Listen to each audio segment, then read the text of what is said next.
Good day to you one and all. It is I, Justin Hawkins. This is Justin Hawkins Rides Again. Today I've been charged with the task of discussing a performance from September 2021 on the Howard Stern Show of Nothing Else Matters by Metallica and Miley Cyrus.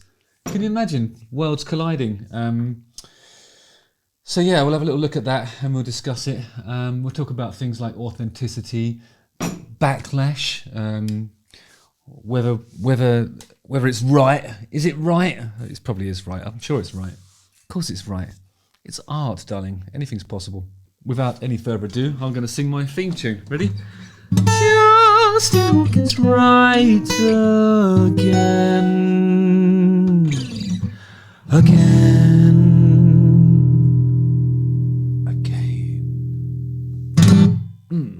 Some of the things that we should probably talk about here are... can pop and rock work together? Or is it hypocritical to do that? I think in this instance you're talking about Miley Cyrus, who...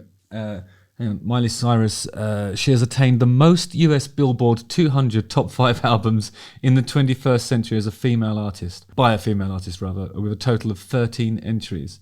And Metallica ranks as one of the most commercially successful bands of all time, having sold over 125 million albums worldwide. So... you're talking about two, titans of commercial music. Whether one of them's obviously rock with its roots in metal, and then the other one is it's a pop star really, but with enough talent and determination to be able to force herself into lots of other sort of genres. And she's explored things like country, R&B, I think, recently, and now she's leaning into the rock thing, and by all accounts doing a great job of it. So let's have a look at this thing and see what it sounds like first. I love Metallica. Let's just get that out there. Metallica's amazing. It's a rite of passage. If you haven't seen Metallica live, you must do so at some point in your lifetime. Those guys really kick ass. Always have. I don't care what anybody says.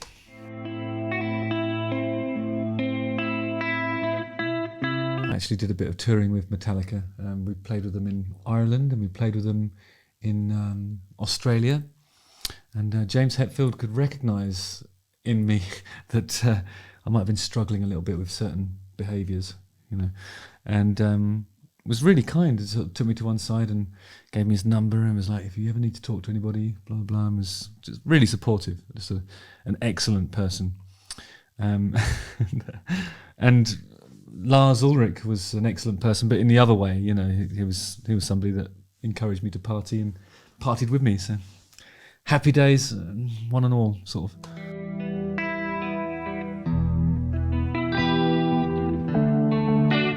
Miley Cyrus's hair is amazing. It just looks exactly like my mother's hair when I was born, through to about 6 or 7 years old. It's really got this familiarity.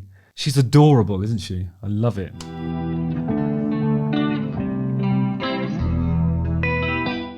Here's a question that needs to be addressed. Check this out. Does Miley Cyrus's past as a child actor diminish her credibility as a rock star, in inverted commas? I think when you look at her in this, you have to say that what difference does it make what she did when she was a child? You know what I was doing when I was a child? I was probably living in rural England, finding pornography in bushes, climbing trees. Well, I mean, what else was I doing? Riding a bike, doing Lego, just kid stuff. I wasn't in a television program, but why does being in a television program diminish your stature in adult life? There are kids that do murders when they're young, and then their record is expunged and they're able to live on after the age of 18 or whatever it is, and rejoin society. But why don't child actors? Why isn't the slate wiped clean just because they have some history and in our culture and are recognisable somehow? I'm in Team Miley firmly. Sorry, guys. So close, no matter how far. She's got a hum the heart. And where have you heard that vibrato technique before? Dolly Parton, Stevie Nicks, some of the greatest singers of all time. We are, no, nothing else matters.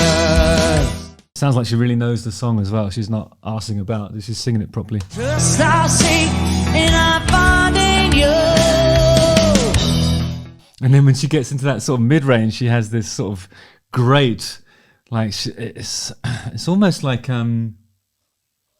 gets into sort of a Lucinda Williams territory almost. And she's got this kind of, sounds like she's smoked a load of cigarettes. I'm not suggesting anybody should do that, but it's a road-worn voice. Sounds like somebody who's been singing all her life. Oh yeah, she has been singing all her life, but that's an argument for being a child star, isn't it? No, nothing else matters. This is a studio level performance. It's unbelievable, isn't it?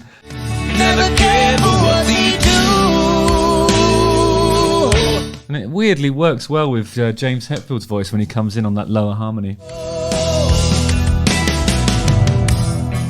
Lars is playing well on this as well. Actually, Metallica are playing in Zurich soon. I'm really, really, really excited to go and see it. I'm going to take my little girl with me. That'd be nice, wouldn't it? Forever trust in who we are. Ah, when she gets that, who we are. God, it's awesome. Ah, she's brilliant. No, nothing else matters. You know that thing that spiritual people say when they're talking about, like, if you're kind of depressed, then you're probably worried about the past, and if you're anxious, you're worried about the future. So then you should just think about what's happening in the present. You know, I think it's a little bit like this. Like when you hear a performance like that, it doesn't matter that she was in Hannah Montana or whatever else it was, you know, or what she's going to do next, or what, you know, maybe some foray into you know, hip hop or something hasn't worked out for her. Who cares? Like when she sings that song, it's fucking amazing. Her voice is incredible. And, you know, she didn't write that song. This is just a performance of a song, and it's exemplary. It's really brilliant. So just enjoy it, guys. Pull your heads out from up your asses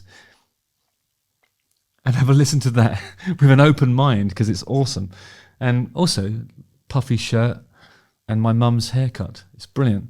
Never cared for what we know.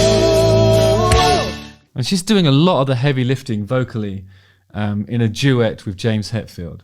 I mean, how many people can pull that off? I mean, it's like, this is a performance of absolute integrity. And if there's any sort of testament to her credentials as a rock person, this is it. It sounds fucking amazing. 'Cause I know. What would you do if she ripped out a saxophone and did a massive solo now? You'd stand up. It'd be a standing ovation. Even in our houses, we'd just be like, but standing up, obviously. The other question that should be asked is this one. Is there a stigma around pop stars emulating rock stars? For example, Machine Gun Kelly moving between genres, or Joe Jonas. Is that the one? Joe Jonas trying to do a guitar solo? He did a guitar solo. He didn't try and do a guitar solo. He did a guitar solo. Just, you know, it might not have landed in the way that he had hoped, but it was a guitar solo nonetheless.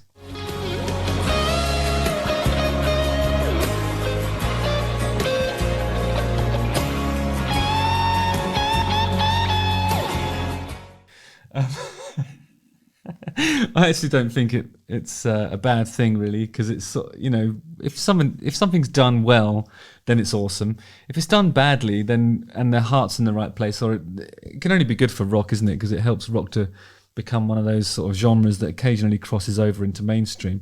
And sometimes the gatekeepers are the artists of the sort of prevailing mainstream popular movement of the time, you know. So if Joe Jonas wants to do some rocking, that's good, because then it makes his audience conscious of the fact that rock exists, and then it allows, you know, I'm sorry to say it, Joe Jonas, but actual rockers to sort of emerge, and he's doing a good thing for music in general. Rock is a good thing for music, so the more people that do it, the better. And if it happens to be a pop star playing a guitar solo, That's just something that's going to make me smile. But you know, in a good, but in a wholesome way as well. I think it's good for the genre.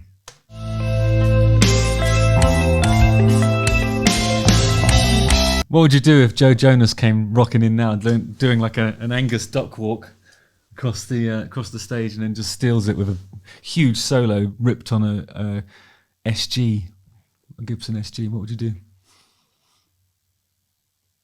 You'd watch it again because you wouldn't believe your eyes. That's what you'd do, and then you'd tell all your friends, and it'd be huge.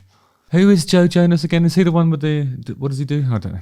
Is he one of the Jonas Brothers? Probably.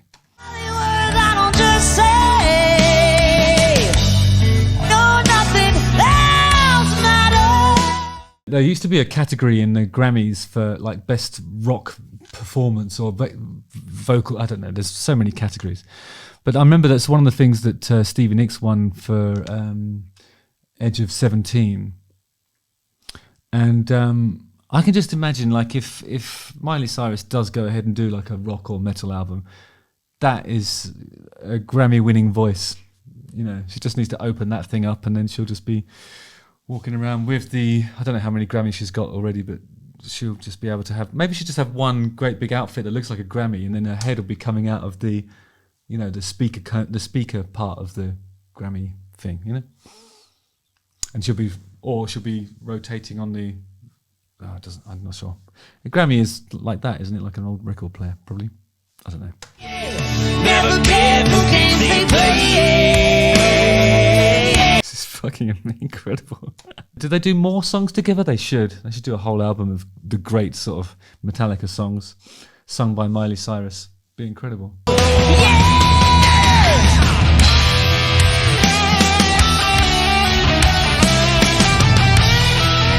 And then Joe Jonas comes in. No, that's not what happens. Anyway, this is amazing. Just put aside your preconceptions of Miley Cyrus as an artist. And I think everyone should listen to music on its own merits, really.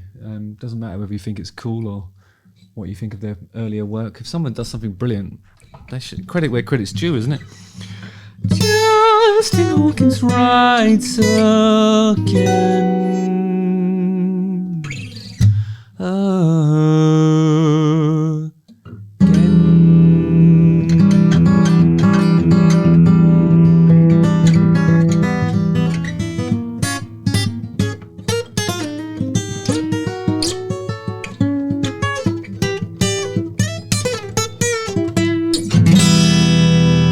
Don't forget to like, subscribe, hit the bell for notifications, and watch one of these two videos. Keep coming back. I'll see you on the ice. Lots of love to you. Adieu.